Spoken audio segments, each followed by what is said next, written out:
Hi there, welcome to the Pink News YouTube universe. I'm Steph, your trans man with a plan, and today's topic is gender identity versus gender expression.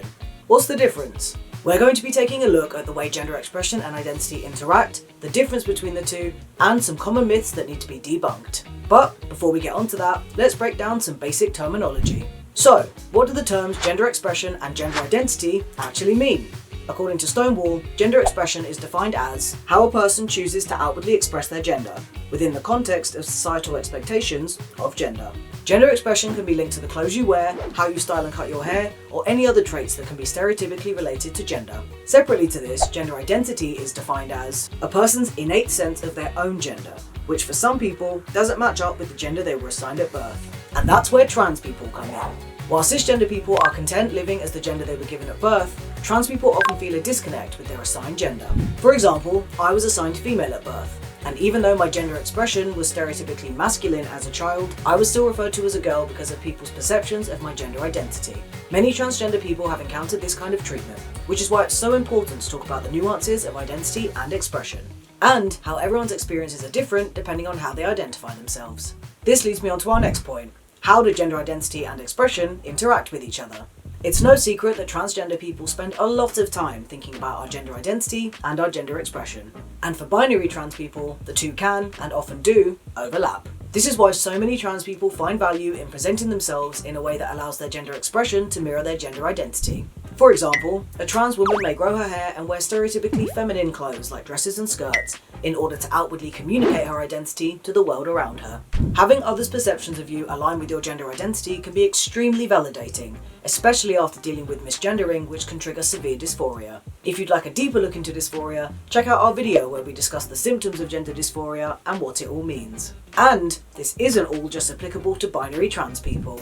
There's no right way to look non-binary, and non-binary people can sit anywhere on the spectrum from masculine to feminine, both to neither, to different gender expressions at different times. And many non-binary people enjoy the freedom that comes when strangers can't tell their gender based on their outward appearance. This ties in nicely to our third point.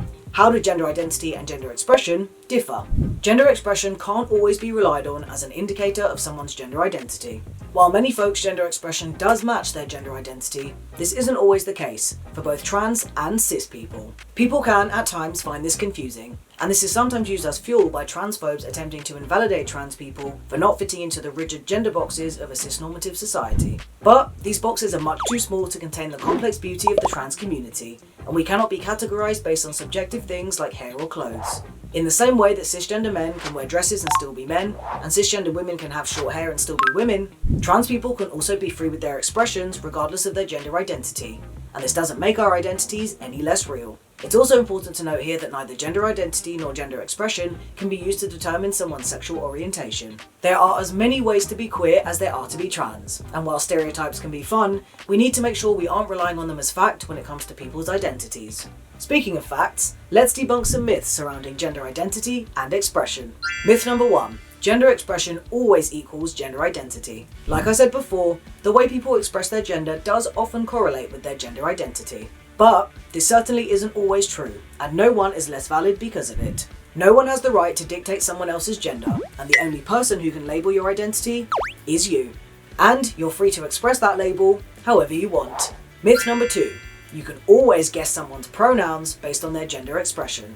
Being brought up in a cisgender heteronormative society means we're likely to learn harmful ideologies about gender and labels. So it is our responsibility, trans people included, to unlearn these biases. Just like how you can't tell what someone's sexuality is just by looking at them, you can't assume people's pronouns based on how they present themselves, regardless of how gendered their appearance may seem. Masculine presenting people don't all use he/him pronouns, feminine presenting people don't all use she/her pronouns, and non-binary people don't all use they/them or gender-neutral pronouns. And the best way to approach this?